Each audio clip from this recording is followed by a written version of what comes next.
Kaibigan, ako ay may salita na kailangan at dapat mong maunawa. Pakinggan sana itong munting katha ng buhay mo ay hindi masira. Kabataang nagmula sa itong bayan ng Silangan na nakilala sa tawag na Perlas ng Silanganan.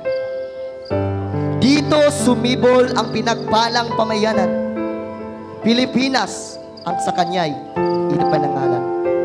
Isang bayan sumiksik sa pagpapala ng may kapal, nililok sa kabutihan at pinuno ng pagmamahal, inalaga at tinuruan ng mabubuting asal, at pati na ang pakikinig sa magagandang aral.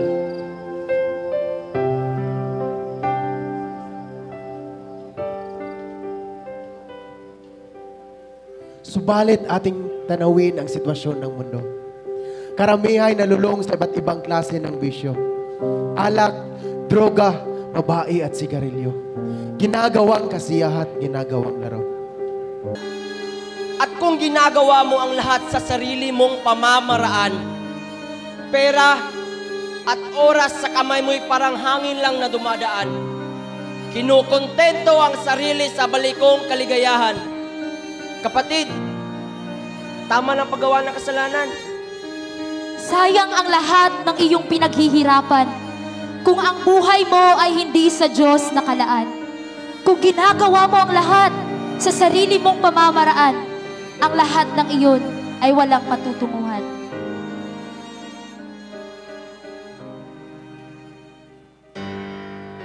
Ngayon ay pakinggan ang pangangamusta. Sa iyong paglalakbay, direksyon mo'y asan na ba?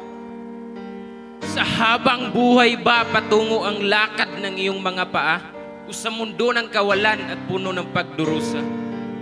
Kaibigan, dinggin muli itong aming mga salita. Direksyon ng pagtakbo ay alamin mo muna. Sikaping tumakbo sa karerang bigay niya at sa ating kahinaan, huwag magpadala. Dito sa mundong ating ginagalawan, iba't iba ang sitwasyong ating pinagdadaanan. May nakaranas ng bigati, Saya at kalungkutan, ngunit batid nating lahat, luha nating mapapahiran. Kaya gising na at bumangon sa pagkakahiga. Sa pagsali sa karera, tayo ay maghanda. Salita ng Diyos ang gawin nating panangga. Gawing determinasyon ang ating paniniwala. Hindi bukas, kundi ngayon ang pagkakataon. Oras ng gumising at magbalik loob sa ating Panginoon. makasalanang pamumuhay ay atin ang ibaon. Tayo ay maging isang tapat na henerasyon. At ngayon, ating balikan ang kwento ng pagmamahal.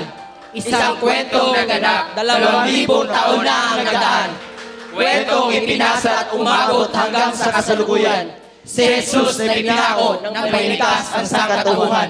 Wake up! Jesus is coming soon!